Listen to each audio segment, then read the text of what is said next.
Dando continuidade aí ao nosso evento aí,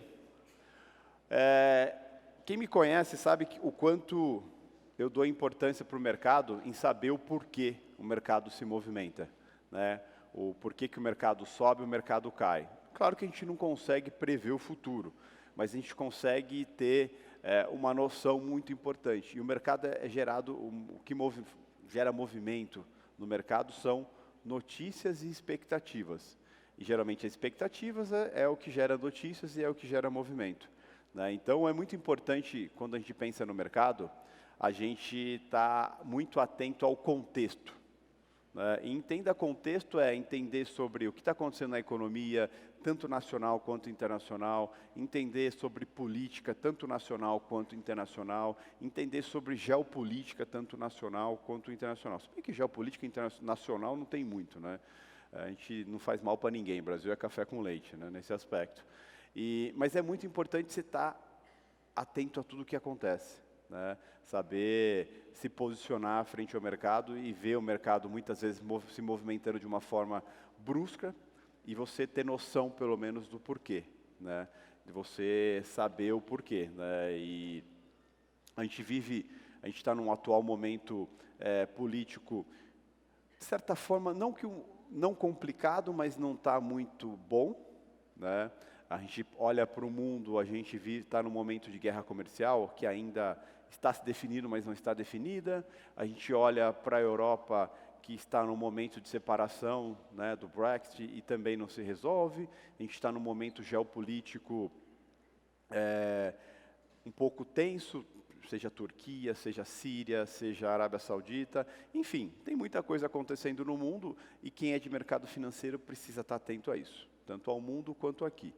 Tá? Então, hoje, a gente vai ter um painel político, né, econômico-político, no qual eu acho muito importante a gente entender e falar um pouquinho sobre o que está acontecendo, né? E, nesse caso, a gente convidou vários especialistas de várias áreas específicas, de várias casas importantes, para falar um pouquinho sobre o cenário, comentar o cenário e tudo mais. Tá? Então, eu queria começar chamando quem vai mediar, né, esse painel, uma pessoa que eu particularmente admiro bastante, uma jornalista de longa data, acho que todo mundo conhece ela. Tá? Então, sem mais delongas, eu queria chamar a Mônica Waldvogel, né, que ela vai apresentar esse painel aqui, vai mediar esse painel junto com todo mundo.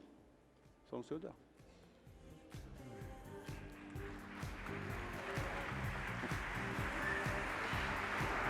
Obrigada. Prazer ter você aqui, viu? Prazer. Aqui? Acho que é pra cá, né? Não sei. Só aqui. Tá bom. Bom, junto com a Mônica, né? Eu até estou com vergonha aqui. Oi? Eu estou até meio nervoso aqui. Por quê? Muito de ter você aqui. Eu sou boazinha. Eu sou seu fã. Obrigada. A Poliana, minha esposa, te conhece faz tempo já. Né? E ela disse que me conhece também há muito ela tempo. te conhece faz tempo. E obrigado por estar aqui. Eu que Muito agradeço. obrigado por estar aqui. Para participar do painel aqui, eu gostaria de chamar o cientista político, o Rafael Cortez, da Tendências Consultoria.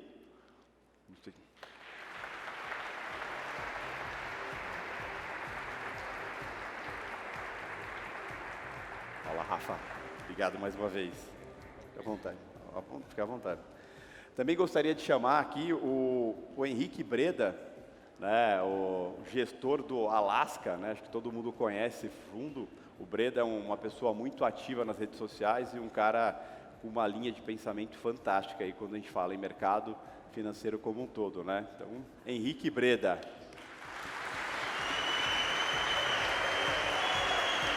Prazer imenso.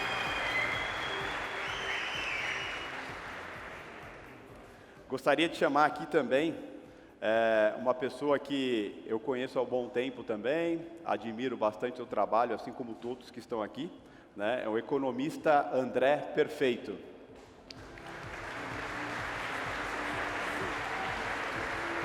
Obrigado.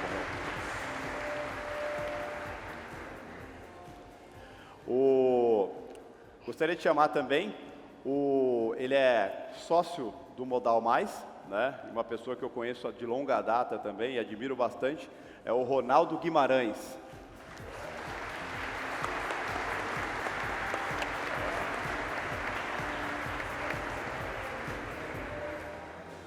O próximo participante, ele é ex-presidente da BDI, é um cara antenado com muitas coisas, principalmente sobre o mercado como um todo. Eu queria chamar o Guto Ferreira.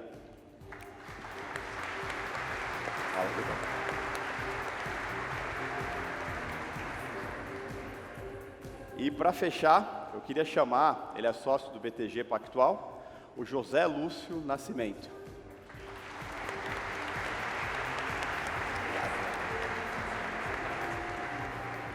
Bom, o palco é de vocês. Muito obrigada, Jefferson. Muito boa tarde a todos.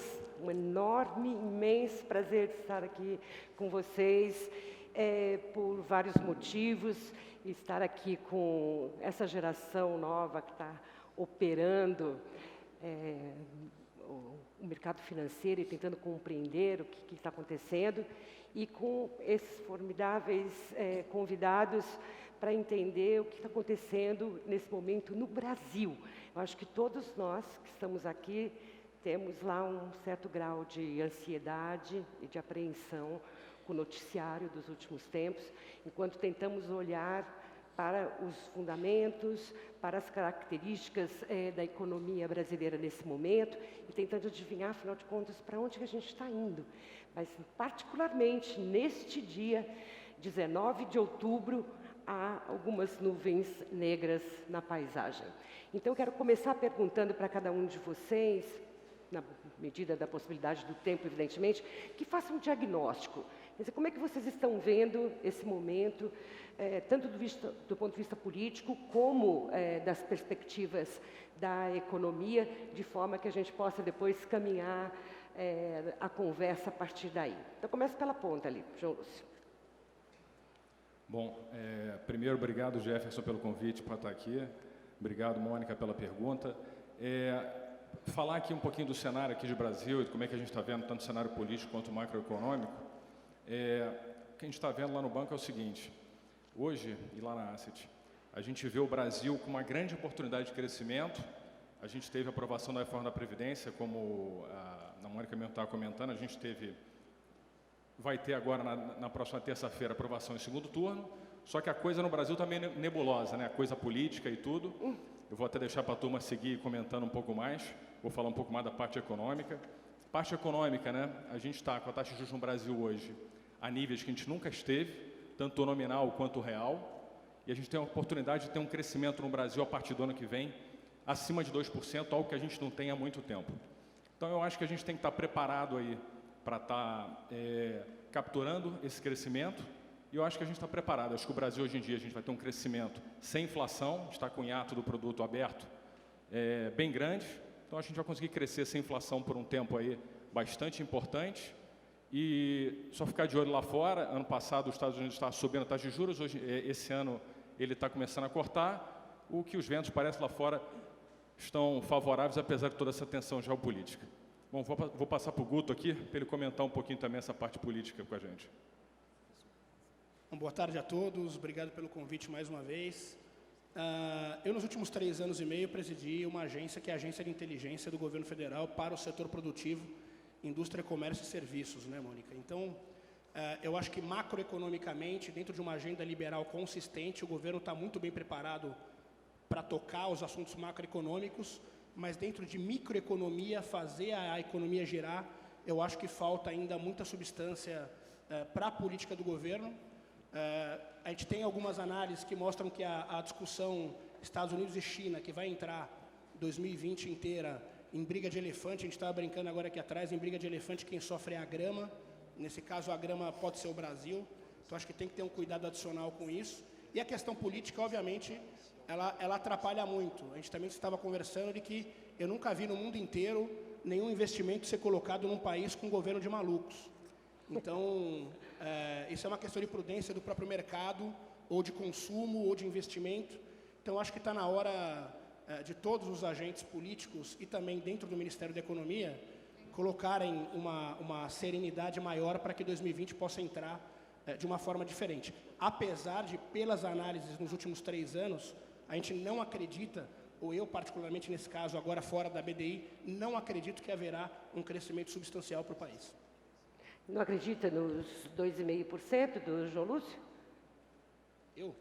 Eu acredito abaixo dos 2%. Abaixo do 2% em 2020? O crescimento? Sim, abaixo de 2%. Ronaldo. Pois é, obrigado, Atos, pelo convite, é sempre um prazer estar aqui. A gente está com um viés, assim, um pouco diferente, a gente está com um viés mais otimista, acho que tanto para o Brasil como para o mundo. Eu acho que talvez a melhor síntese disso seja que os cães ladram e a caravana passa. Eu acho que é isso que está acontecendo no Brasil, principalmente quando a gente olha para o setor privado e algumas iniciativas que estão acontecendo no setor público e que vão corroborar para que o setor privado ocupe cada vez mais espaço dentro da economia brasileira. O cenário internacional, na minha opinião, que vinha bastante obscuro, pelo menos no curto prazo, com desaceleração das principais economias do mundo, eu acho que começa a estabilizar.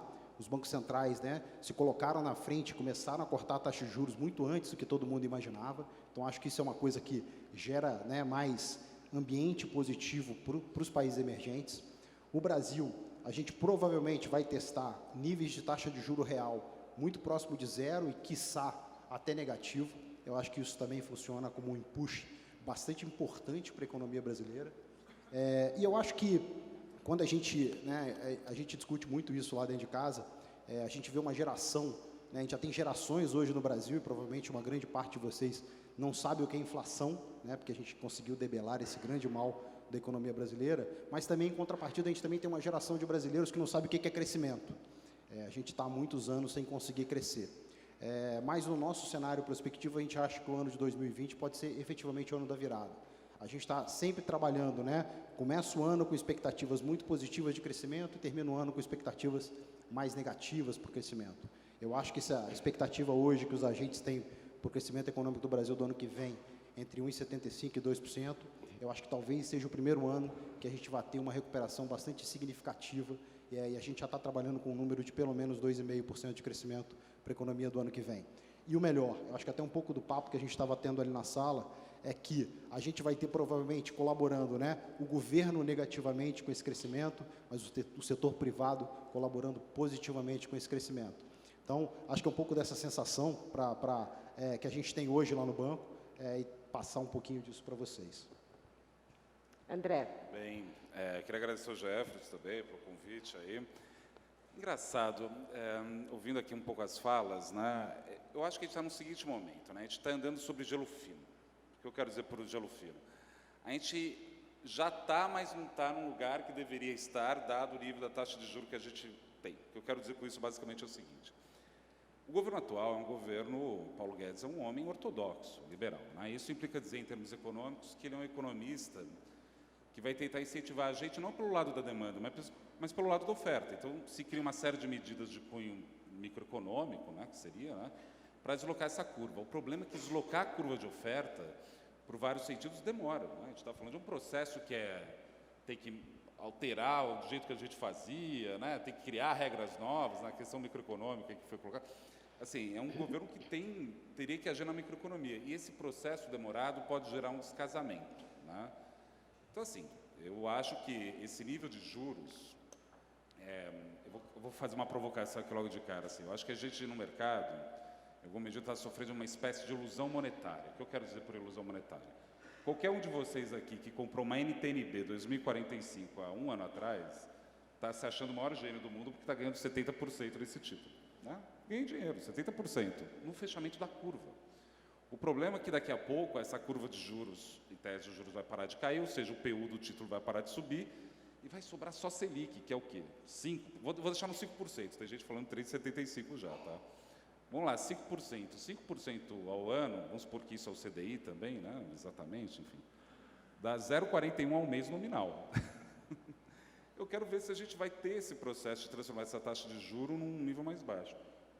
Efetivamente, que a economia ganhe, a gente vai discutir várias coisas aqui hoje para ver se tem essa tração. Mas, por outro lado, eu fico entusiasmado. O que é entusiasmo? Por exemplo, um evento que nem esse aqui que a Lato está fazendo, só faz sentido porque está em outro momento da economia. Fosse um tempo atrás, nenhum de vocês estariam aqui porque estaria todo mundo colocado dinheiro em qualquer coisa. Só para pegar esse ponto aqui, em 2005, né, anteontem em termo econômico, né, a taxa de juros real no Brasil era 12%. 12% mais a inflação era a taxa de juros no Brasil. Quando você tem uma taxa de juros desse tamanho, todo mundo na Faria Lima é gênio. É bico ganhar dinheiro. Né? Agora vai ter que mostrar serviço. Então a gente está nesse momento de transição, que aí bate uma questão política, né, que a gente vai conversar aqui depois, né, que é esse gelo fino que eu falo. Né? Está nesse querendo eu não, mas vou deixar essas questões para depois aí para a gente discutir. Bom, pessoal, obrigado pela presença de todos, o convite do Jefferson, espetacular, ter a companhia da Mônica aqui é quase que um sonho, sou fã declarado. Eu acho que é o seguinte, a gente às vezes tenta fazer análise do Brasil através de personagens, né? Então você vai lá, quando virou a chave ali de 2015 para 2016, de repente a gente foca para analisar o Temer. Depois a gente tenta entender a cabeça do Meirelles, que é o cara do Temer. Aí sai o Meirelles, a gente tenta entender o Guardia. Aí sai o Guardia, agora esse tal de Capitão Bolsonaro. A gente tenta entender a cabeça dele. Ah, mas não é ele que manda, é o Guedes. A gente quer entender a cabeça do Guedes. Bom, o Guedes vai se encher o saco, daqui a um ano ele cai fora do governo. Aí assumiu o Mansueto. O que o Mansueto pensa? Então a gente fica tentando gastar tempo para entender personagem, e eu acho que a gente deixa de entender a história.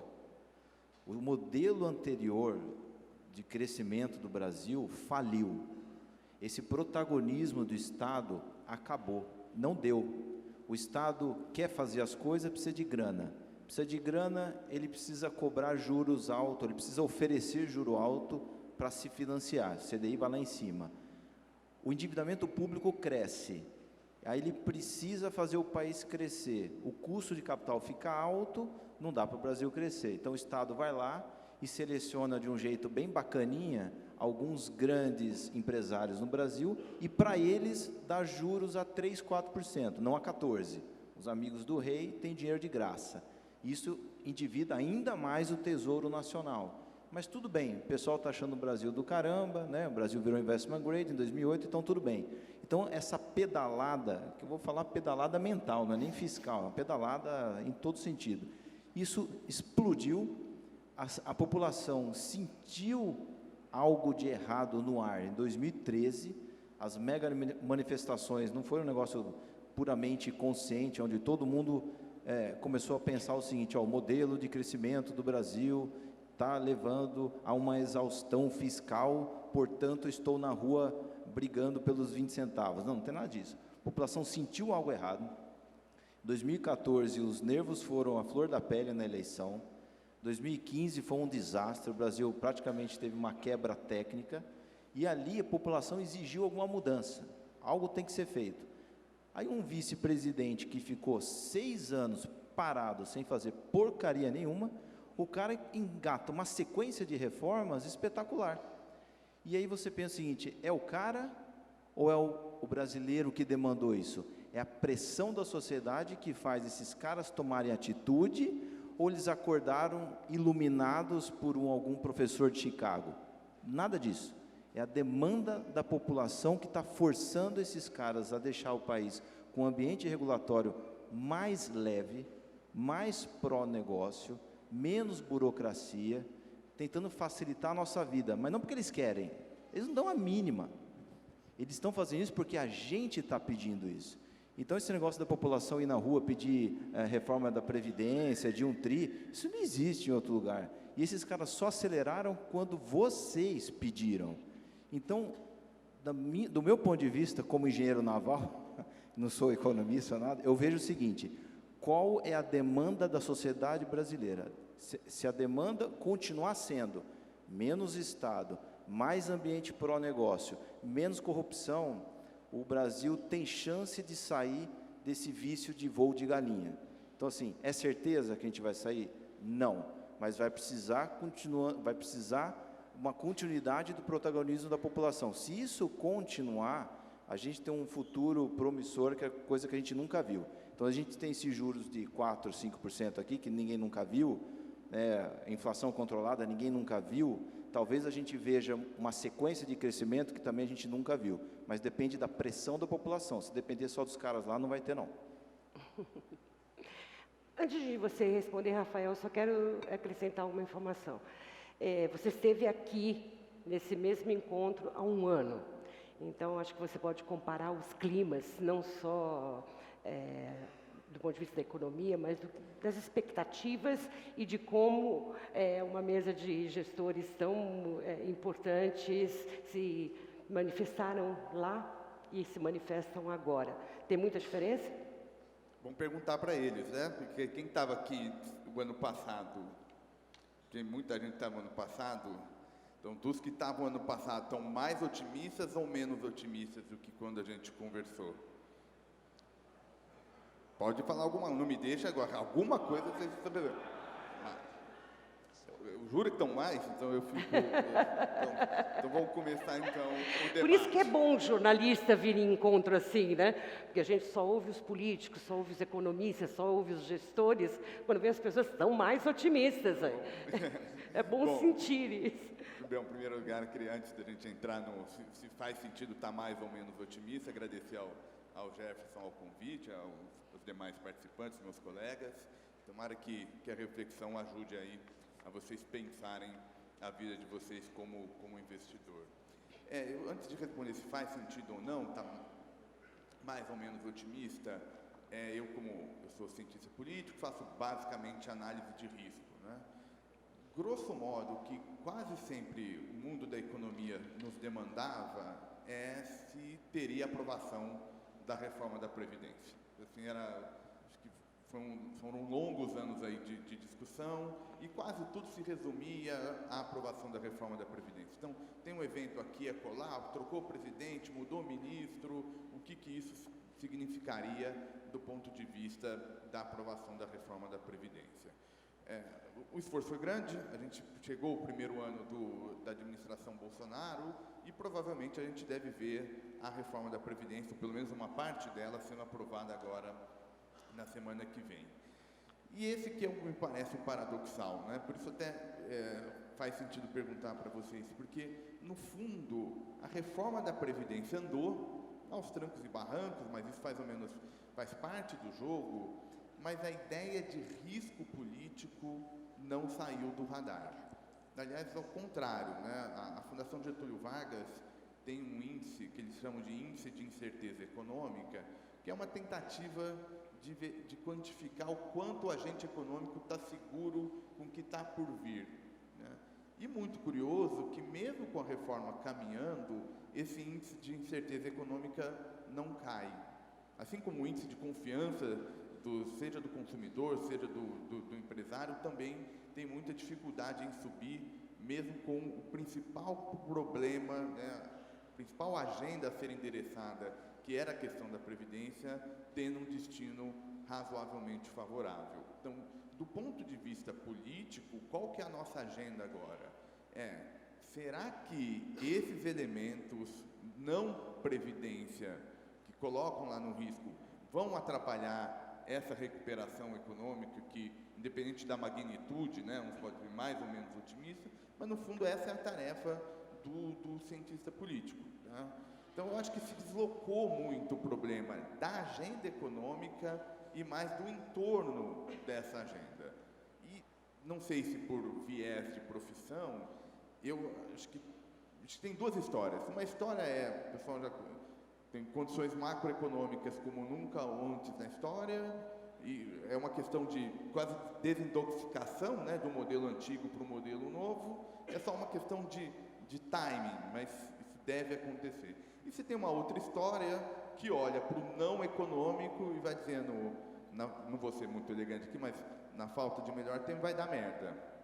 Que vai dar merda? Porque o presidente está brigando com o seu próprio partido, porque o presidente quer indicar o filho para a embaixada, porque o presidente briga com as pessoas que vão votar para apoiar o seu filho na embaixada, isso só para ficar nas questões mais recentes. Então, acho que muito provavelmente a verdade vai estar no meio do caminho, entre essa visão mais, olha, o entorno vai travar, mas não me parece pouco sensato pensar crescimento econômico sem esses referenciais. Então, acho que qual que é o nosso cenário? Assim, é um cenário em que a gente pode entrar um pouco mais em detalhes, mas o governo vai perdendo fôlego, as reformas estão na direção correta, mas elas vão demorar mais para avançar, e aí acho que é uma questão se o que está aí, o que isso já garante em termos de crescimento. Aqui e acolá vai ter tributária, tem várias reformas, mas acho que a gente tem que esperar uma perda de fôlego, né, porque a questão da Previdência estava muito claro, e aí a gente discute o que é esse mundo pós-Previdência. Então, eu queria voltar um pouco aqui entre os otimistas e os não tanto, para não dizer pessimistas, porque eu não vi ninguém muito pessimista aqui, a não ser o Guto. Pelo que diz o Rafael, há um risco político de o governo não conseguir mais comandar sua própria agenda, pelo desgaste que ele vem sofrendo no ambiente político como um todo. E você diz que o governo carece de uma agenda microeconômica. Então, percebemos que os índices de confiança pararam de despencar, se estabilizaram, o que já é alguma coisa. Há um diagnóstico comum de que quem está puxando a recuperação é o setor privado, acho que todo mundo acredita, e ao mesmo tempo a gente tem uma bolsa que está exuberante. Será que ela está de acordo com esse cenário que vocês traçaram? Então, eu pergunto para o Guto as razões, enfim, de a gente ter, quais são essas agendas microeconômicas e, quem sabe, para o Breda, que é bem otimista, o que explica o ânimo na Bolsa de Valores. Guto. Eu acho que é importante também entender, primeiro, por que o governo foi eleito. O governo não foi eleito prioritariamente pela agenda econômica. O governo foi eleito prioritariamente pela agenda moral. Então, quando essa agenda moral passa a sofrer ataques, ou não evoluir, ou ter problemas dentro do próprio governo, de governo contra governo, presidente contra partido, de parlamentares que apoiavam e começam a ter discussões públicas, enfim, como está acontecendo agora, nesse exato momento, inclusive, eu acho que isso tem um impacto, sem dúvida nenhuma, nas relações econômicas. Também é importante entender que a parte liberal do governo é o Ministério da Economia. O presidente Bolsonaro não é um liberal. Assim como o presidente Bolsonaro também não pode ser considerado um conservador. Eu li nos últimos dias que ele era um conservador. Não, ele não é um conservador. Até porque o conservador, ele suspeita de mudanças abruptas. E tudo que está acontecendo agora na política é a promoção de mudanças abruptas. Então ele ainda está num limbo para ser identificado qual é o tipo de comportamento que ele vai ter agora encerrando o ano e começando o próximo ano. Uma outra coisa que eu acho que impacta demais nas novas agendas, inclusive as microeconômicas, é que, eu não sei quem foi que falou agora, mas que a gente fica sempre buscando um personagem, foi o Breda. Falou assim, e é verdade, ele sempre procura um herói. Né? O brasileiro tem essa mania de procurar um herói. Mas ninguém bate palma, na verdade, quando saiu a reforma da Previdência, a grande verdade é que o grande comandante da reforma da Previdência foi a Câmara dos Deputados. Não foi a Câmara dos Deputados. Não foi o governo federal como núcleo executivo. Foi a Câmara. Mas a Câmara só apanha. Por quê? Porque a gente tem também, historicamente, uma imagem das coisas não andarem dentro daquele poder. E do ponto de vista agora da equipe econômica, quando a gente fala da agenda microeconômica, essa agenda deveria estar sendo trabalhada dentro da Secretaria Especial de Produtividade, Emprego e Competitividade. Isso acaba sendo um problema, Mônica. E por que é um problema? Porque quando você, por exemplo, fala de emprego, não necessariamente está alinhado com a discussão de competitividade. O governo tem falado muita coisa muito bacana, fala de emprego, CLT, etc. Se eu não me engano, tem um escritor em 1996, o Rifkin, que ele escreveu O Fim dos Empregos. 1996. A maioria das pessoas nunca leu Rifkin no Brasil. E ele já falava que com o advento da tecnologia, o avanço dela, nós teríamos o proletariado das máquinas. E países que sobrevivem de pequenas e médias empresas na sua economia, para movimentar sua economia, sofreriam um grande colapso ou próximo disso. O que está acontecendo com o Brasil? A gente permanece discutindo, inclusive dentro da questão microeconômica, a gente fomentar emprego, quando na verdade a discussão deveria ser fomentar trabalho, que é uma discussão diferente de emprego. A CLT está em desuso no mundo inteiro, e a gente não consegue evoluir em algumas discussões. Então, eu acho que do ponto de vista de crítica agora, quanto ao trabalho da equipe econômica, que macroeconomicamente para mim vai muito bem, eu acho o Guedes simplesmente espetacular do ponto de vista de discussão macro, mas microeconomicamente, na parte de microeconomia ou assuntos mais dos mundos do mortais, que movimentam a economia brasileira, o governo está completamente despreparado. Henrique, essas ponderações do Guto, de alguma forma, afeta a valorização das empresas? Afeta no curto prazo, afeta até um tweet do Trump, afeta a Bolsa no curto prazo. Mas ainda acho que o protagonismo da reforma da Previdência não foi nem do Bolsonaro e nem do Maia. Eu acho que se dá para ter um herói nessa história, acho que foi o Guedes. O Guedes foi o primeiro ministro da Fazenda que viu a população simples entender o que ele está falando. O show que ele deu nas CCJs e nas entrevistas fez o cidadão comum entender a demanda, entender o problema. E quando você tem a força popular, né, a opinião popular pendendo para um lado, eu vejo a Câmara dos Deputados como políticos sobreviventes, com uma capacidade de adaptação enorme. Isso funciona para os dois lados. Se eles sentirem cheiro de sangue no Bolsonaro e despencando popularidade, em 3 minutos eles fazem o impeachment, porque me dá uma pessoa que eu acho um crime para ela, rapidinho, estourou uma regra aqui ou lá, derruba. Então, assim, por outro lado, se está tendo força em algum lado, eu acho que a Câmara ali entendeu que ela queria disputar a paternidade de um filho bonito, que iria acontecer, cedo ou tarde a reforma da Previdência iria passar, e ficaria muito legal no currículo do Maia e daquele pessoal, um headline ali, foram essenciais para a reforma da Previdência. Mas era algo que a população já estava pedindo, e foi marcante aqueles protestos onde ali, para mim, a reforma da Previdência passou. Por isso que eu digo que se continuar a demanda da população pedindo um direcionamento correto, as coisas vão tender a acontecer, e aí a gente pode dar personagens, pode dar nomes e tal. A Bolsa, ela é uma ilha, né? Uma ilha um pouco apartada da economia, assim como a Faria Lima meio apartada do resto do país, né? O condado ali é meio esquisito, né? A vestimenta é diferente, a comida é diferente e tal. Então, os preços, né? Então, o cara, né, você tem aquele pessoal indo de patinete comer hambúrguer vegano. Então, assim, não é a realidade brasileira, né? E quando a gente olha a Bolsa, também é uma ilha, né? Não é a realidade brasileira, né? Você tem os tops absolutos de cada setor. E o curioso é que, se a gente olhar, final de 2015, Bolsa, 40 mil pontos. Hoje está 105, 106 mil pontos. No 40 mil pontos, a Bolsa estava 12 vezes lucro. Essa era mais ou menos o valuation da Bolsa. Ela estava 12 vezes o lucro das empresas da Bolsa. Hoje está 12 vezes lucro também. Não mudou nada. Então, a Bolsa hoje, nos 105, 106 mil pontos, é igualzinho a Bolsa a 40 mil pontos. É que os lucros se multiplicaram por 3. Agora, o lucro multiplicar por 3 das ações da Bolsa, ou seja, subir 200%, não tem absolutamente nada a ver com o PIB. Porque o PIB em 2016 deu uma ré de 3,5. Aí a gente subiu 1,1 em 2017, 1,1 em 2018, vai dar 1 agora, sei lá. Ou seja, deu 0 o PIB. E a Bolsa subiu 200%. Então, para entender a Bolsa, precisa entender a dinâmica específica daquelas empresas da Bolsa. Uhum. E as empresas da Bolsa, de forma geral, elas estão vindo de uma recuperação de lucros, que é uma recuperação inercial muito forte. Elas estão com muita capacidade ociosa, então você vai recuperando esse uso da capacidade, a alavancagem no lucro é muito grande, você fatura 100 milhões, gasta 98, você sobe 10% no faturamento, vai para 110, o seu lucro, a sua despesa fixa continua no 98, aí o seu lucro sai de 2 para 12.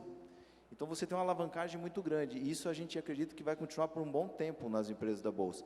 Elas conseguiram contratar Falcone, Galeazzi, McKinsey, né, conseguiram endereçar endividamento, renegociaram com o banco, conseguem emitir dívida nesse custo super barato, as outras empresas não conseguem, elas estão crescendo em cima de empresas que morreram, faliram por causa da crise. Uhum. Então, é um condadozinho também apartado da economia brasileira. Sofre algumas influências, mas não tudo. Interessante essa noção, mas acho que o Guto quer acrescentar alguma coisa. Eu só queria fazer um apontamento em relação à Previdência, porque a BDI ela trabalhou muito na questão dos estudos que impactaram na reforma que acabou indo para o Congresso também. Eu só queria abrir um ponto de discordância em relação a isso aconteceu por uma pressão da população. Por quê? Se eu pegar agora este auditório e perguntar quais são as regras da Previdência, da nova Previdência, eu duvido que 30% desse auditório consiga me explicar as regras de Previdência. Por que isso? Nem eu, hein? Nem eu, também não sei. Na verdade. Elas Tem são que chamar o Pedro Neri. porque elas são extremamente complexas. Então, assim, na verdade, o governo conseguiu, e realmente o Paulo Guedes tem uma capacidade de passar um assunto complexo para entendimento de quem não conhece economia muito grande. Mas, mais uma vez, a gente costuma comprar os assuntos e apoiar sem estudá-los. Isso é uma realidade da população brasileira e vai ser uma realidade na reforma tributária, quando ela passar a ser discutida agora também. Então, a gente sempre acaba andando a reboque da discussão política e não tendo uma opinião própria. Acho que o João Lúcio quer falar. Eu queria acrescentar aqui um pouco que o Guto estava comentando em relação ao Paulo Guedes. Eu acho que uma coisa que o Paulo Guedes conseguiu passar e explicar muito bem, se a gente não aprovasse a Previdência, a gente ia quebrar. Isso que ele conseguiu deixar bem claro. Eu acho que isso ele conseguiu deixar bem claro para a população. Eu acho que ele deixou bem claro também para os deputados. Então, talvez esse protagonismo maior dos deputados, da Câmara dos Deputados, em relação às agendas econômicas do governo, né? Ele falou, gente, a gente não vai discutir mais nada aqui se a gente não resolver isso. E daí, a gente começa a discussão de entender o seguinte, só ter passado a reforma da Previdência, que, enfim, a gente só pode falar que ter passado terça-feira, né? Terça-feira a gente vai ter a votação em segundo turno, todos nós torcemos aqui para que passe, mas deveria passar, né? Só de passar a reforma da Previdência, tirar isso da frente, a gente sai de uma coisa de curtíssimo prazo de insolvência, de um risco fiscal gigante, que a gente estava crescendo o gasto público até 2003, 6% acima da inflação. Então, assim, foi tudo que começou a ser feito no governo anterior, né? Tipo assim, no governo anterior colocou-se o teto dos gastos, começou-se a controlar os gastos, não poder gastar acima da inflação. Foi feita a reforma da Previdência, concordo totalmente com o Guto, tem que ser feitas uma série de reformas ainda, sem dúvida nenhuma, até o André comentou aqui perfeitamente em relação à parte da oferta, sem dúvida nenhuma, a gente já está aqui com 1% de taxa de juros real aqui para um ano. Aqui o Ronaldo comentou, a gente pode ir para zero, negativo, mas aí a gente vai ajudar o lado da demanda. A gente precisa melhorar o lado da oferta aqui, melhorar a produtividade, precisa melhorar uma série de coisas, melhorar a tributação, a burocracia e tudo mais. Mas eu acho que só da gente ter tirado da frente esse lado da gente não quebrar, eu acho que já ajudou, já foi um grande avanço e que pode ajudar a gente a, enfim, começar a crescer de forma sustentável. E, sem dúvida nenhuma, o Guto tem um ponto que eu acho que é importante, do seguinte, a gente sempre foi acostumado a crescer no Brasil baseado em gasto público, investimento público. E a gente vai ter que se acostumar agora a crescer e consumo, né? Então, a gente vai ter que se acostumar a crescer agora aqui, sem dúvida nenhuma, com consumo e com gasto privado, com investimento privado. A gente não sabe quando que ele vem, de que forma ele vai vir, mas a gente está otimista aí.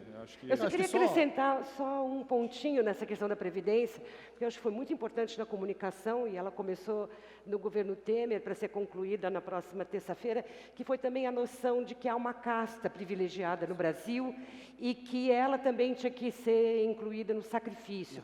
Quando os brasileiros notaram que era um sacrifício que todos teriam de fazer e que os funcionários públicos que ganhavam mais também pagariam a conta, houve uma serenidade. Bom, então o sacrifício é compartilhado.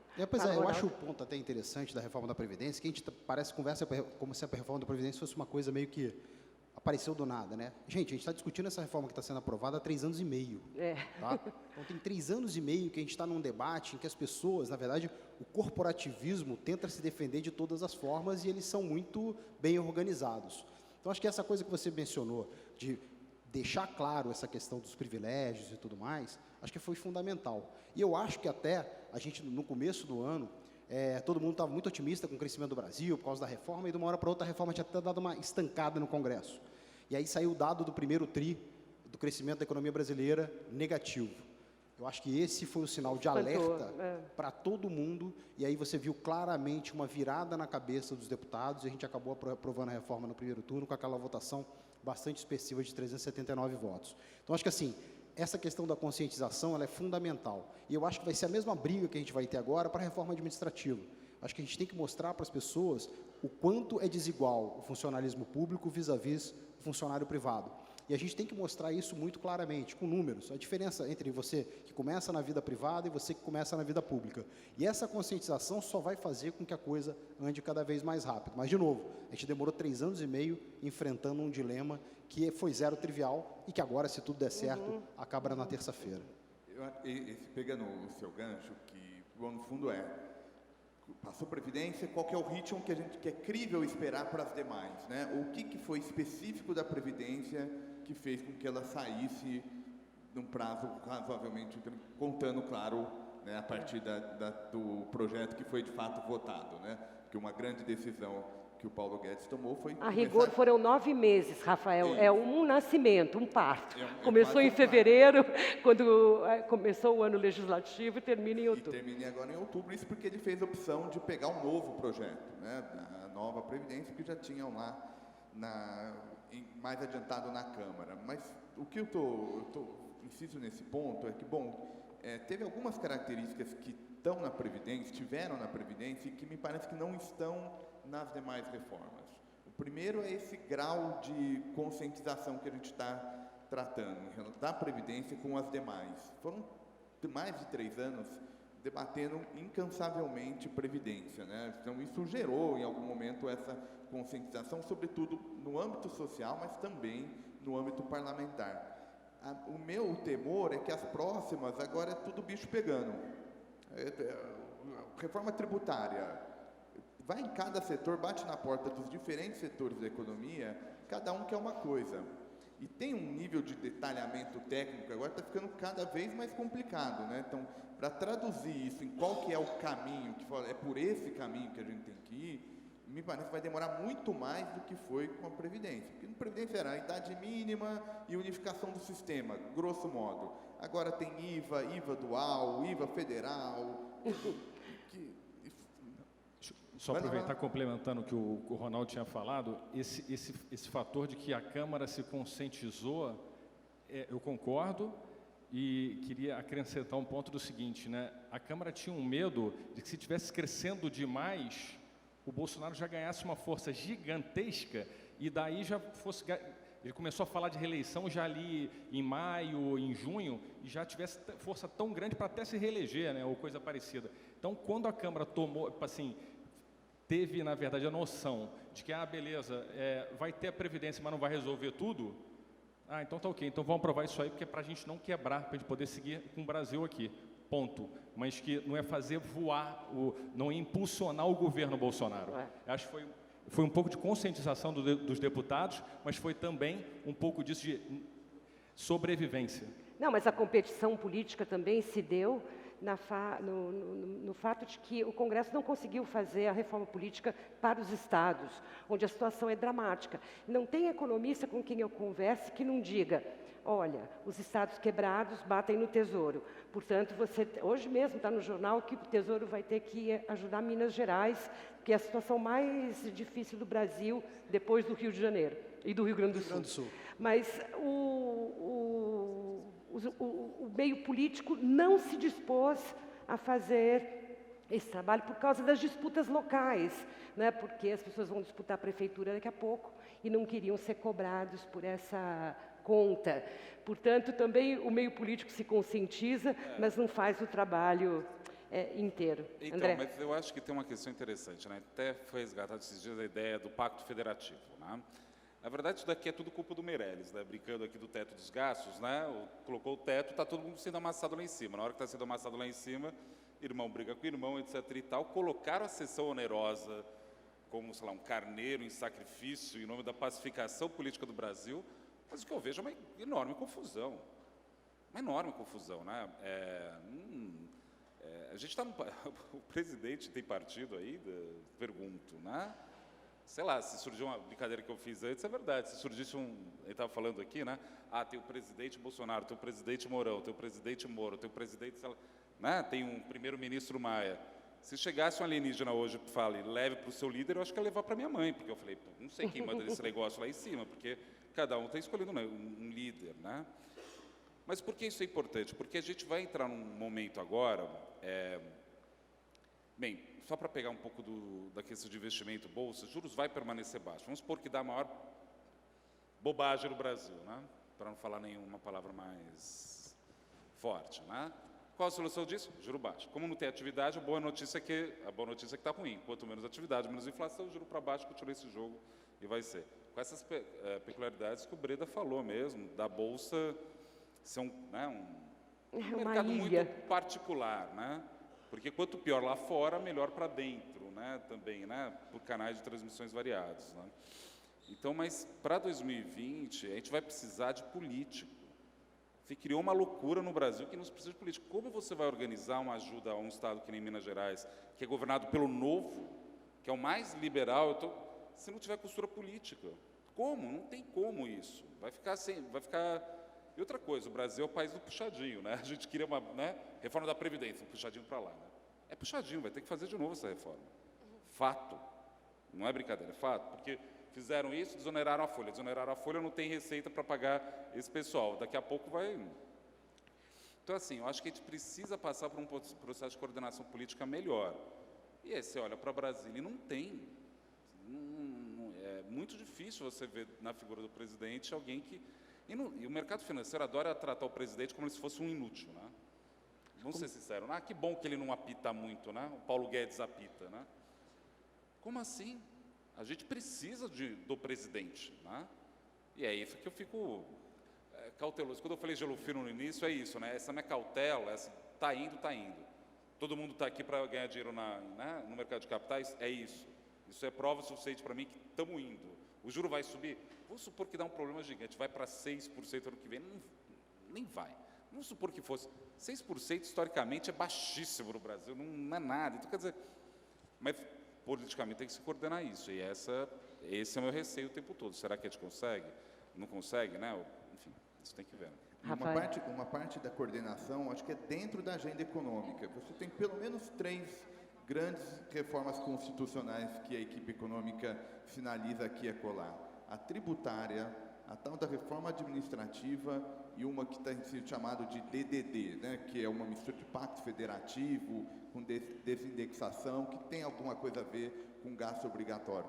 São 3, são pesadas, assim, acho que essa primeira coordenação, isso assumindo tudo mais constante, que a gente não tenha grandes problemas maiores no plano político, é só simplesmente dessa organização do processo legislativo para que essas reformas, algumas delas, enfim, como é que o governo e a equipe econômica vai lidar. Acho que precisa primeiro desse consenso, em parte do mercado, dos especialistas, para que a gente tenha, de fato, o que vem por aí. Tem um economista que a gente gosta de ouvir todo ano lá na Alasca, a gente convida ele, e é uma enciclopédia ambulante, né? O Delfim Neto, a gente sempre escuta ele, né? 90 anos de idade, já viu de tudo.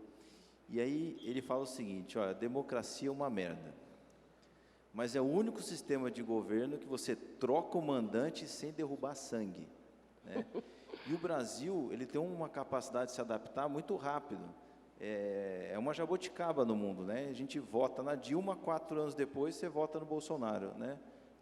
Coisa de louco você parar para pensar. Faz 2 impeachments em 30 anos. E aí, a gente fica pensando muito lá no escritório. A gente fala, olha, o que é melhor? Um bom governo com uma população péssima, com demandas péssimas, ou um governo péssimo com uma população com demandas boas, né? O ideal é ter um bom governo e população com demandas boas. E se a gente perder foco do que a população está pedindo, você não vai entender o que o governo vai fazer. Porque o governo político ali é um profissional que quer sobreviver, quer continuar a ser eleito e tal. Então, a gente vai percebendo, desde a época do Bebiano, Golden Shower, tal, Macron, Amazônia, não para, né? Mas parece que algumas coisinhas vão aprendendo. Parece que briga pública do Mourão com o Bolsonaro já não tem, né? Aí você vai vendo, surgem problemas novos e eles vão endereçando alguns antigos. Se essa mentalidade continua, e o Brasil chega em 2021, 2022 crescendo, se o Bolsonaro quiser se reeleger, talvez ele tenha força para isso. Se ele chegar lá com a população de saco cheio do Bolsonaro, mas quer uma agenda liberal, talvez seja a vez de um Amoedo, de um Dória, de um Huck, se eles acamparem essa agenda. Então, assim, olhando o ambiente brasileiro, olhando a sociedade brasileira, o que os empresários querem, o que os empreendedores querem. Hoje o ambiente para você abrir uma empresa no Brasil está começando a melhorar, pela primeira vez. Ainda você quase morria, agora você quase infarta só, né? Mas está indo. Se isso continuar, essas reformas, a tributária, a administrativa, elas vão meio que ocorrendo aos trancos e barrancos, se a população quiser. No nosso entendimento, a população quer. Quando a gente fala população, aí entra tudo. Entra desde juízes, procuradores, empresários, consumidores, estudantes. Hoje a gente vê nas universidades, eu estava falando com o pessoal da Universidade Federal de Minas Gerais, só lá tem 3 ligas de mercado financeiro. Vai ser uma quantidade enorme de estudantes lendo sobre o mercado financeiro, mas quando a pessoa lê sobre o mercado financeiro, ela não vira um trader à base de heroína, não é isso. A pessoa lê um pouco o que está acontecendo, o governo, briga com um deputado ali no Twitter. Quem aqui usa Twitter ou rede social para se informar? Isso aqui mudou no mundo. Isso aqui mudou a eleição americana, mudou a eleição aqui no Brasil. Debate público, né? Então, trouxe a população para próximo de Brasília, por exemplo, ou dos centros de decisão. Então, isso é um fenômeno novo no Brasil. Isso põe pressão. E aí um político que for hábil, pega isso e torna isso a bandeira dele. Então, isso é um negócio diferente que tem acontecido e capaz de só exacerbar, só aumentar. É interessante você trazer a sociedade aqui para o debate, porque também tem a grande fatia marginalizada que não está sendo contemplada nem ao menos nos discursos, né? Quer dizer, nós temos efetivamente um governo, depois de ter tido 3 mandatos e meio de um governo petista, de esquerda, em que o discurso sobre os pobres, sobre desigualdade era algo constante, isso realmente foi suprimido. Mas a desigualdade e a pobreza e a violência continuam aí, elas não foram extirpadas do país, portanto, é preciso também olhar para lá e perguntar o que pode vir dessa grande parcela da sociedade brasileira. Mas eu quero juntar um pouquinho, estou com medo um pouco do horário, vou atrás de vocês, que as colocações são super interessantes, mas tendo de fato uma percepção de risco político diferente, no 10º mês do governo, a gente tem tensões inesperadas, inexplicáveis e talvez dispensáveis, porque elas não estão no centro da discussão ideológica desse governo. Nós temos, ao mesmo tempo, juros num patamar jamais tido no Brasil. Eu sou jornalista de economia desde da hiperinflação, coisa que ninguém daqui, pelo que eu vejo, todos os cabelinhos pretos, só você, né? Nem ninguém sabe o que é viver na hiperinflação aqui. E então, de fato, você ter juros reais muito baixinhos é uma coisa nova, a gente vai ter que lidar com isso. Imagino que vocês têm que lidar com a expectativa de investidores, de poupadores, de pessoas físicas que vão lá com seu dinheiro pensando lá adiante. Então, como é que essas duas coisas se equacionam? Um país de alto risco político e um país aparentemente de baixo risco econômico, ou a gente não estaria com juros tão baixos. Acho que assim, a percepção de risco político, se a gente olhar mês a mês, trimestre a trimestre, a gente vai voltando para trás, parece que nunca teve sossego, né? A gente fala agora desse desnorteamento que apareceu no governo. No começo do ano a gente discutia a reforma da Previdência desidratar. No final do ano passado, a eleição que poderia mudar o rumo do país. No meio do ano passado teve greve dos caminhoneiros, coisa de louco, nenhum gringo entendeu o que estava acontecendo, desabastecimento. Recuperamos o PIB agora, há 2 meses. Né? 2017 foi um cataclisma, porque aquele governo que era a chance de tirar o Brasil do buraco, o governo Temer, com aquela equipe espetacular, assim, Eliseu Padilha, Moreira Franco, Cunha, o pessoal de primeira, aquele pessoal tomou um banho de água fria no Wesley Day, e o mercado entrou em pânico porque não iria ter a reforma da Previdência de 400 bi. Esse era o pânico. Aí você volta para 2015, o Brasil quebrou tecnicamente, 2014 era a chance, né, o brasileiro via a chance de sair... É o ano do 7-1, né? A chance de sair do petismo com o Eduardo Campos. Aí o Eduardo Campos, o avião do coitado cai, né, o mercado virou totalmente para a Marina agora é você. A única coisa que desidratou no Brasil de 2014 para cá foi a Marina, toda vez. Você volta para 2013, não são os 20 centavos. Volta para 2010, 11, 12, era Primavera Árabe lá fora. Quer dizer, não tem sossego. Então, isso acho que está até um pouco calejando assim, os empresários. A gente está mais ou menos em 15 conselhos de empresas. Em nenhum momento do conselho se discute visão política ou o que está acontecendo com o governo para daí interferir no investimento. O que eles estão fazendo é o seguinte: como é que está a demanda, como é que está a oferta, vamos entrar com o segundo turno ou não.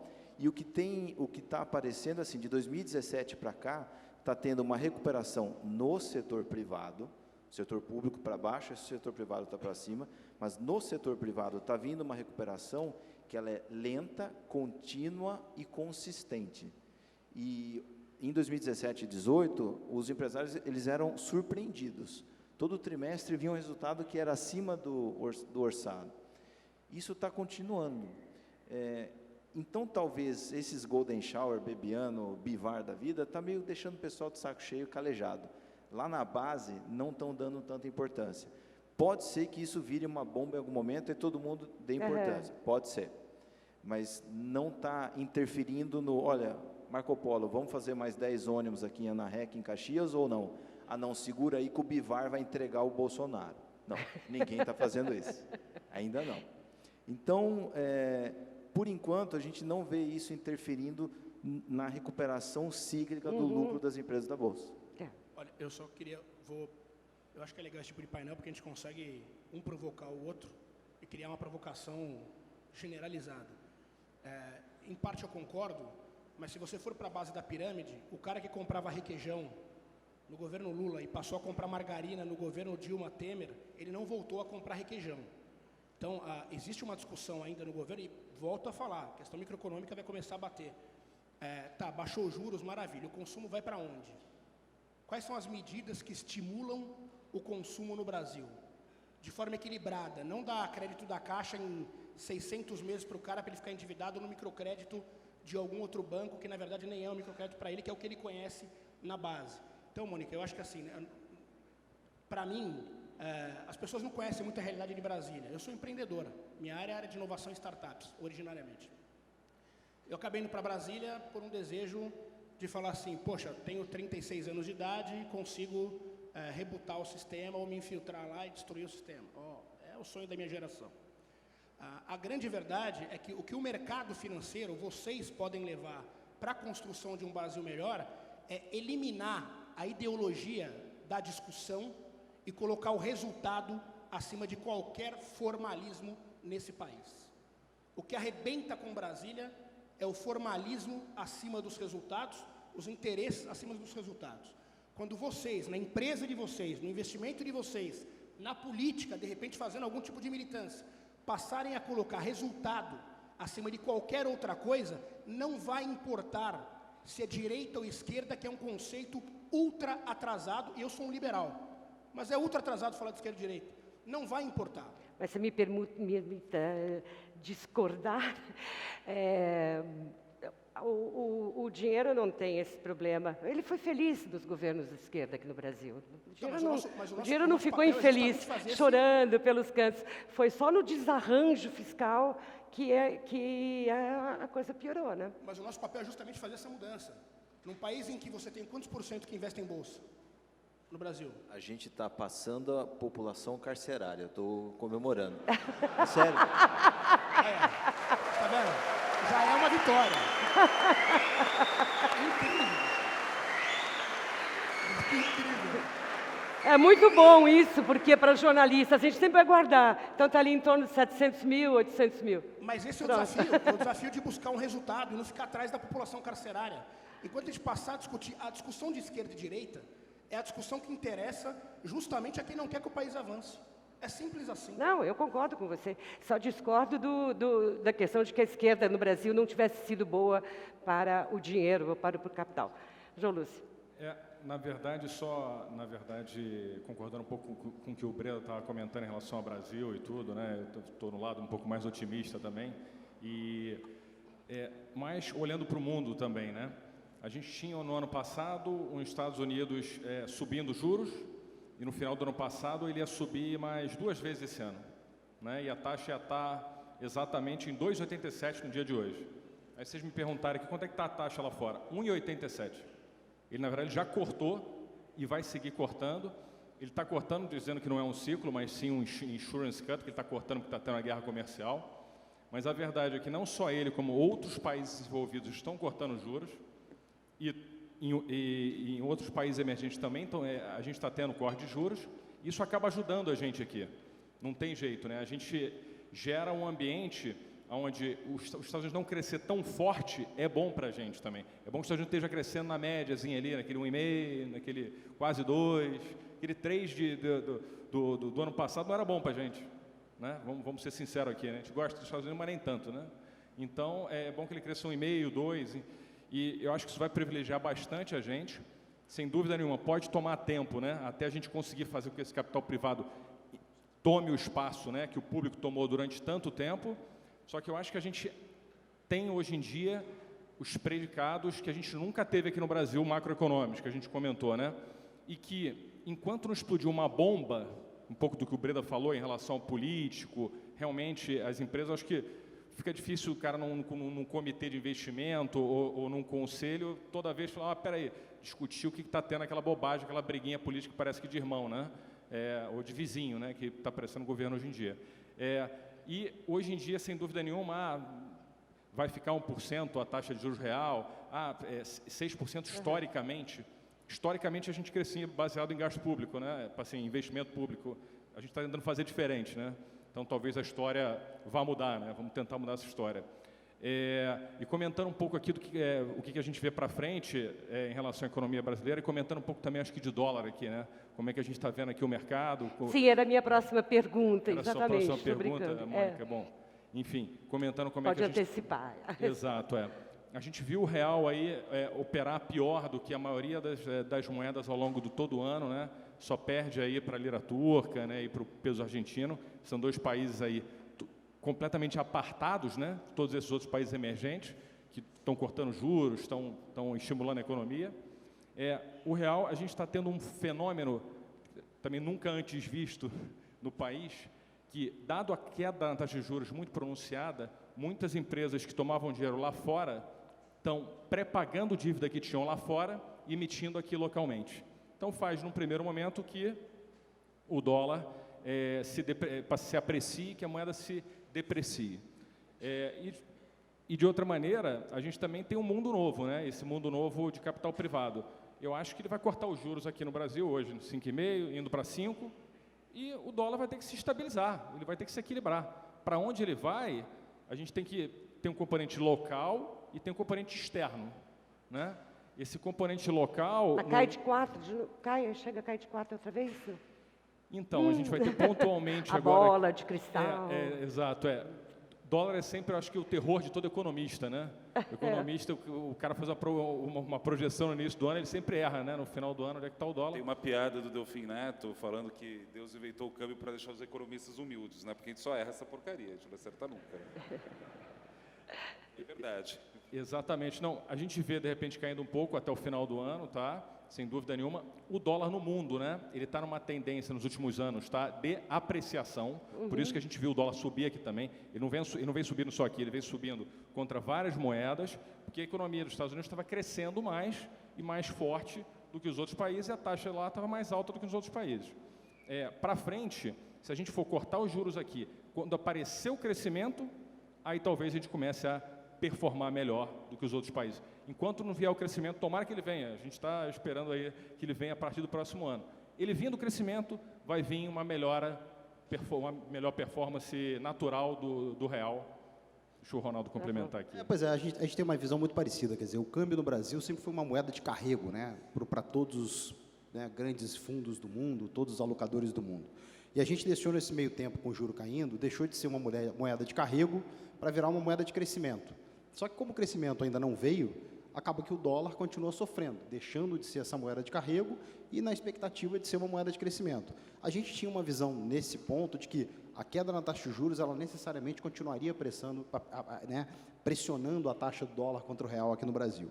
Eu acho que esse fenômeno que você falou agora, do dólar começar a se depreciar no mundo, é um fenômeno que vai ser muito interessante, mas eu acho que o que vai fazer efetivamente o dólar aqui no Brasil mudar de patamar é efetivamente crescimento. E o crescimento que vai trazer, de novo, dinheiro de longo prazo. A gente vê lá no banco hoje, poucas vezes a nossa área de investment banking trabalhou tanto com um pipeline enorme de investimento estrangeiro procurando empresas no Brasil. Quer dizer, esse dinheiro já está vindo? Não, esse dinheiro está parqueado lá fora ainda, mas a gente nunca trabalhou tanto em procurando o seguinte: meu amigo, eu preciso que você ache essa empresa para mim, avalie essa empresa para mim.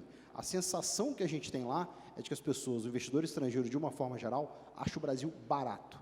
O Brasil é um país que está muito no início desse ciclo, talvez um pouco mais prolongado de crescimento, e essa sensação a gente vê ali no dia a dia. Mas o cara também está machucado, porque como o Breda falou, a gente vem desde 2015 fazendo questão de assustar esse cara, né? Então vem 15, depois é quando estava tudo certo para aprovar a Previdência, a gente teve o Joesley Day, depois a gente teve o ano de maio de 2018, foi aquele inferno, né? Pô, crise na Turquia, crise na Argentina, antecipação do ciclo de eleição aqui no Brasil. Mas eu acho que, na medida que a gente consiga entregar efetivamente a reforma da Previdência, e eu não estou muito preocupado, sinceramente, com esse ruído político, eu, particularmente, tenho uma visão de que o que a gente está vendo aí é muito mais barulho e que, para o dia a dia do cara ali, da empresa, para o investidor, não vai contar muito. Então, muito naquela linha, cara, os cães ladram, mas a caravana continua andando. E a gente acha que tem um pouco dessa sensação. Então, a gente está achando que o dólar termina o ano aí próximo de 4,15, mas como o André bem falou, com certeza a gente vai errar, mas acho que é muito dessa perspectiva.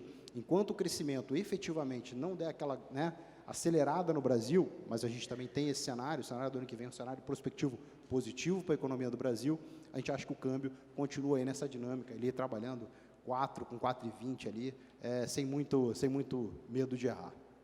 Então, sobre o câmbio, vale alguns comentários, né? Bem, tem 3 motivos para o câmbio andar, né?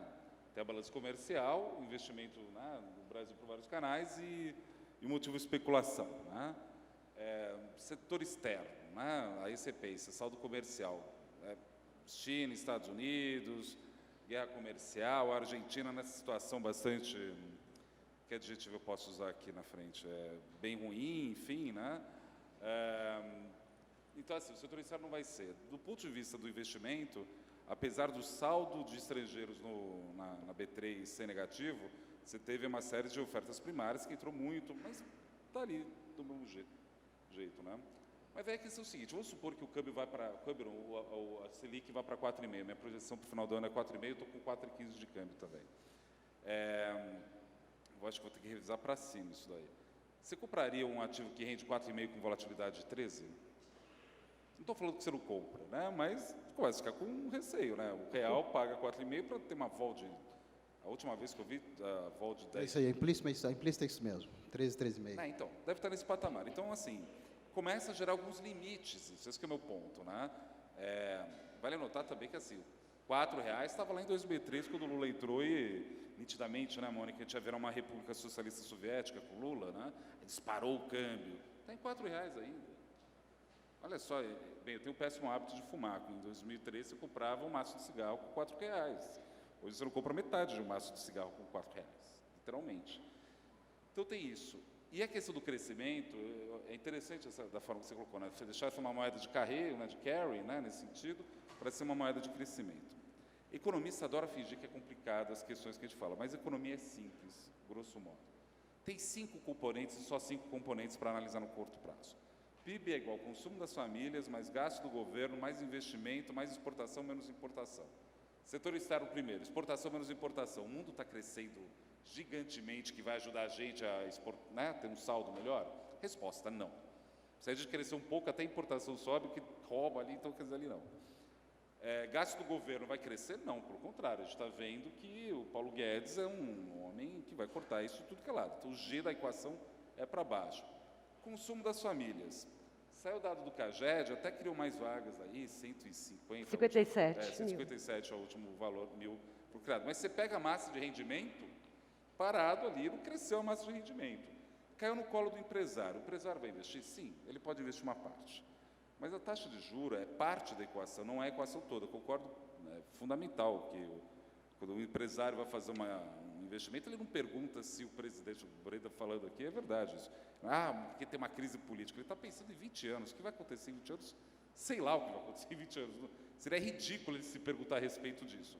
Mas ele se pergunta sobre coisas mais palpáveis. Como está o nível de demanda? Existe... para depois ver o nível da taxa de juros. Por que eu estou falando isso? Porque o governo está fazendo um esforço muito grande para jogar o juro para baixo, também tem o mundo inteiro jogando o juro para baixo. Mas o empresário, ele olha aquela taxa, agora eu vou fazer uma provocação. Tal qual o Guito Mantega jogou o juro lá para baixo na porrada, achando que isso ia gerar investimento, achar que jogar o juro para baixo agora na porrada para gerar investimento, talvez. Se o empresário imaginar que a conta é mais ou menos o seguinte, eu tenho 100 mil reais, tá bom. Vamos supor que eu sou um padeiro, né? Eu tenho que fazer uma padaria. Se eu investir esses 100 mil reais, eu acho que, dada essa demanda, esse ponto meu aqui, eu ganho R$1.000 por mês. Legal. 1.000 sobre 100 mil dá 1% ao mês. Lindo. Depois que eu tenho essa taxa na mão, eu olho para a taxa de juros da economia. A Selic rende mais ou menos que 1%. Se render mais que 1%, eu não invisto, eu aplico. Se tiver menos, eu aplico. Quer dizer, eu invisto e não aplico.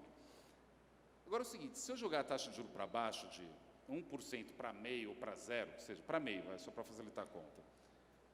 Vamos falar, ele vai investir, antes ele, né, é mais do que ele estava imaginando. Mas às vezes a taxa de juros caiu justamente porque a conta de padeiro que eu fiz na minha cabeça para saber qual é a renda que eu estava esperando, caiu também. Eu estou muito curioso para ver o PIB do terceiro trimestre, no segundo trimestre, não só eu, a maioria dos economistas tomam um baita de susto. Se o investimento vai continuar assim.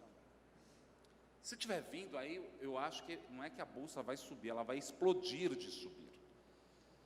Essa conta, esse múltiplo que o Breda trouxe, tem outros múltiplos que a gente pode falar, mas é para subir muito essa Bolsa.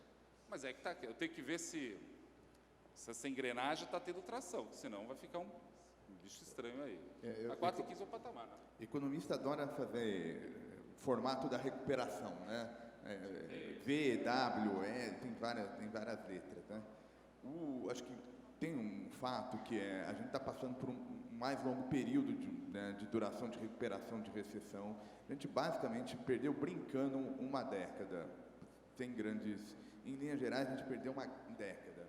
Então, no fundo, acho que a pergunta que a gente tem que fazer assim, o que é esse Brasil nesse cenário, em que o problema, de fato, não é Golden Shower e coisas assim. O problema é assim do tipo... A Câmara quer a equipe econômica quer o projeto de capitalização. Se não tiver espaço, cai. Agora, o presidente Bolsonaro quer colocar o filho na embaixada. Se não tiver espaço, não vai. Então, assim, em algum momento, essas questões, elas me parecem, vão ficar mais difíceis de serem endereçadas. Porque 2020 tem ano eleitoral. Está todo mundo se preparando para 2022. A gente mal virou um ano, o Dória está repetindo o que ele já, a sua característica, né? Ele ganha uma eleição e já está pensando em alguma outra coisa que não governar o que ele está fazendo. O Luciano Huck mal tem sossego, já está visto como a grande aposta. Então, esses elementos, em algum momento, vão começar a entrar no cenário, e aí, como as reformas são mais difíceis de serem aprovadas, acho que a engrenagem gera o barulho. E aí, para os meus colegas economistas de mercado, no fundo o que dá para esperar nesse cenário, assim, não é bobeirinha não, né? Rede social e Twitter não, é esse cenário em que as reformas dão uma diminuída de intensidade, e aí o que dá para esperar em termos de desempenho econômico? Acho que assim, no final do dia, vocês querem tentar entender como que vocês podem ganhar dinheiro com essa história toda. Vocês querem entender uma forma ou querem achar o caminho para ganhar com essa história. Você juntar patrimônio ou multiplicar o que você tem na bolsa não é diferente de nada que requer preparo ou muito sofrimento ao longo de muito tempo. Então, você montar uma empresa, todo mundo vê a história da Magazine Luiza agora, os caras começaram faz 60 e poucos anos. Hoje está na mídia, está fácil de ver aí, você vê a história do Benchimol, né? Malbem abriu essa porteira das plataformas, dos bancos digitais, cada um ao seu modo, mas uma história que começou em 2004, né? Acho que a Mônica, quando estava querendo seguir a carreira de jornalista, né, mais para o lado de economia, ela não ficou vendo, mas não sei, dependendo da medida do Sarney ou do Collor, talvez vá mudar de carreira. Ninguém faz isso. Ou você acabou de casar e você está vendo se o Bivar vai delatar o Bolsonaro ou não, para ver se você tem um filho. Não, você não faz isso. Então, o entendimento do cenário, para saber se cai Bolsonaro, se não cai, se o Guedes desiste ou não, não é para você mudar o seu plano, mas é para você entender de onde vem a porrada. Você vai apanhar, você vai cair, você vai perder, mas pelo menos você está entendendo por quê. Então, o fundo Alasca caiu no mês 15, a culpa do Bolsonaro que quer botar o filho como embaixador. Eu entendi de onde veio, mas não vai mudar o plano. Então, o entendimento do cenário, às vezes, é muito mais para você ter segurança e entender o porquê você está perdendo e o porquê você está ganhando. Mas isso não é para mudar o seu plano inicial, que tem que ter 15, 20 anos de planejamento. Você não vai começar na Bolsa agora, em 30 dias você resolveu a situação patrimonial até seu neto. Você não vai fazer isso. E se fizer, é a pior coisa que aconteceu na sua vida, porque você acha que é Deus e no segundo mês você perde tudo. Então, assim, o planejamento de longo prazo, 15, 20 anos, ele não é para sofrer nenhuma interferência do cenário político. É só para você entender o porquê que você vai perder, mas não é para você desistir, é para você continuar a entender por que você está caindo. Mas não vai mudar o plano de longo curso. Então, nesses últimos 5 minutos, aproveitando o seu gancho, um rápido ping-pong aqui sobre mercado. Eu tenho 100 mil reais. Renda variável ou renda fixa, João? Renda variável sem dúvida nenhuma. Fundo multimercado e fundo de renda variável. Acho que essa queda da taxa de juros vai fazer com que a gente tenha que colocar o dinheiro mais em risco, não tem jeito. Né? Acho que antes ficava parqueado no CDI, nos CRIs, e hoje em dia não dá mais.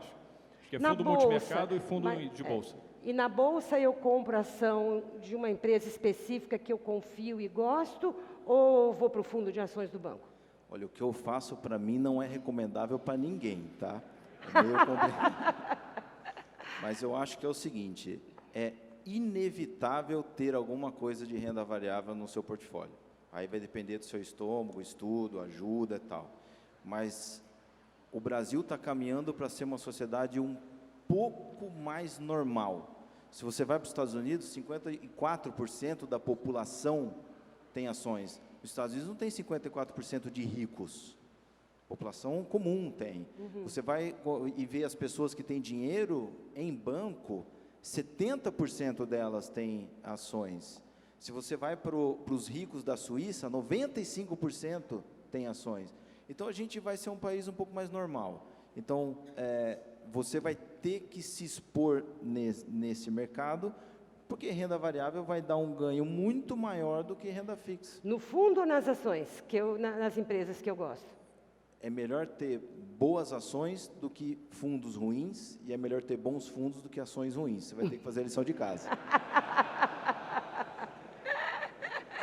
Multimercado, André, por exemplo, eu devo pegar um gestor que corre riscos, com os quais eu posso ganhar quando está todo mundo perdendo, mesmo que eu perca quando todo mundo ganhar. Olha, o que eu devo fazer? Não, então, lá na corretora, né, a gente tem um comitê, não, mas é que tá, aí tem um comitê de investimentos que a gente tem uma série de produtos da prateleira. Até a gente fez um evento com o Breda esses dias, porque a gente gosta muito do fundo, né? Assim, mas eu acho que o que eu posso contribuir nesse debate é o seguinte, de fato, é renda variável, ali que tem algum ganho, não tem como pensar diferente, né?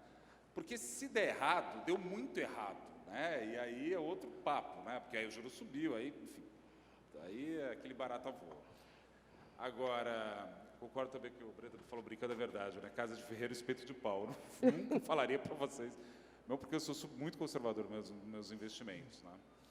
Mas, assim, esse trabalho cotidiano é muito importante mesmo. E o mercado financeiro, isso daí é fascinante. Eu acho que esse evento aqui, Jefferson, não, esse evento específico, mas todos os eventos do mercado financeiro, quando você trabalha no mercado financeiro, você tem que deixar de ser idiota. Vou colocar dessa forma. Tudo te interessa. Né? Me interessa, por exemplo, está tendo hoje uma manifestação no Chile que estão quebrando tudo. Tenho certeza que todo mundo aqui já... Então, assim, você fica menos ensimesmado. Acho isso bacana. E esse processo é lento, né? Mas para o ano que vem tem que ser isso. Porque se não for renda variável... Bem, a gente faz aqui outro ano que vem, aqui um outro evento, porque vai ser muito difícil. Mas acho que é mais por aí mesmo. Ronaldo, Pois é. mas eu queria fazer uma pergunta específica para você também, quer dizer, qual é a taxa de administração justa para os meus 100 mil reais? Pois é, eu acho que a gente vivia um Brasil que, se Deus quiser, ficou para trás, né? Quer dizer, antigamente com juro de 15%, você ia de manhã para a praia e levava a sua esposa no cinema, ao invés de ter que correr risco para poder buscar rentabilidade. Graças a Deus esse mundo mudou. A gente lá, claramente, já está vendo uma migração do portfólio, de uma maneira geral, dos clientes. O pessoal antes que ficava 100% em renda fixa, hoje a cada vencimento de renda fixa começa a rolar menos em renda fixa e experimentar um pouco de renda variável, um pouco de fundo multimercado e um pouquinho de fundo imobiliário. É um movimento que a gente já está vendo acontecer e eu acho que esse movimento é um movimento inexorável. Ele vai continuar acontecendo de uma forma, eu acho que até cada vez mais rápida à medida que a taxa de juros chegue nesse patamar que a gente imagina, muito próximo aí de 4%. Nesse cenário, cara, a gente até vender o meu peixe aqui, a gente criou um fundo de alocação, que é um fundo que compra os melhores fundos julgados, né, pelo nosso time. Então, tem fundo multimercado, tem fundo de ação, tem parte de renda fixa, de compor um portfólio que a gente julga ele como sendo ideal. Então, lá você vai achar o fundo do Breda, vai achar o fundo do Zé Lúcio, tudo lá dentro, num lugar só, e o pessoal, né, trabalha para fazer isso. Chama Modal Mais Olhos. Uma taxa de administração, uma taxa de administração de 1,25. Então, assim, bastante bacana. Então, mas, assim, entre ação e fundo, eu prefiro ficar com fundo. Eu prefiro pagar uma taxa de administração de 2% e 20% de performance sobre o QCD, qualquer benchmark que você julgue razoável, porque eu acho melhor, principalmente para quem hoje está saindo da renda fixa tradicional, se aventurar em papéis que provavelmente nunca operou.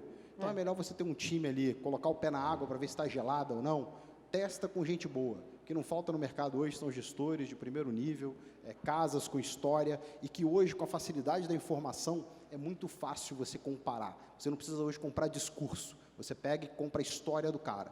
Então, baseado em história, eu prefiro que vocês, né, o primeiro passo é sempre um passo, né, de voo conjunto, né, e depois você pode se aventurar, uma vez que a sensação térmica de investir na bolsa começou a fazer parte do teu dia a dia, você entende, está de acordo com o risco, aí você vai tentando aqueles voos solos. Guto, eu empreendo ou compro um imóvel? Eu empreendo ou compro um imóvel? Empreender com absoluta certeza.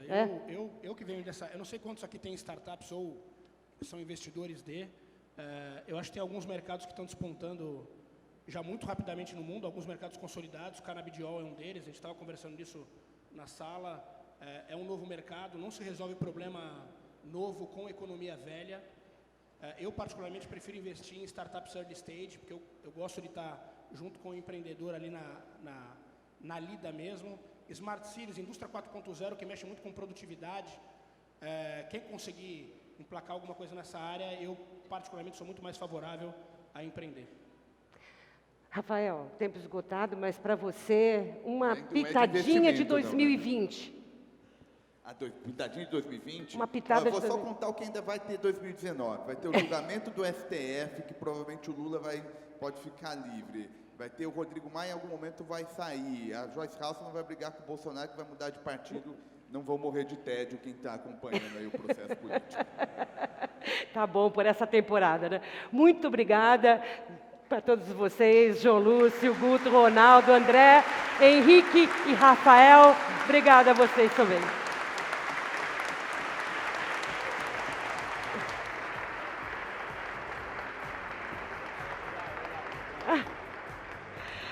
Foi bom? Obrigado, André.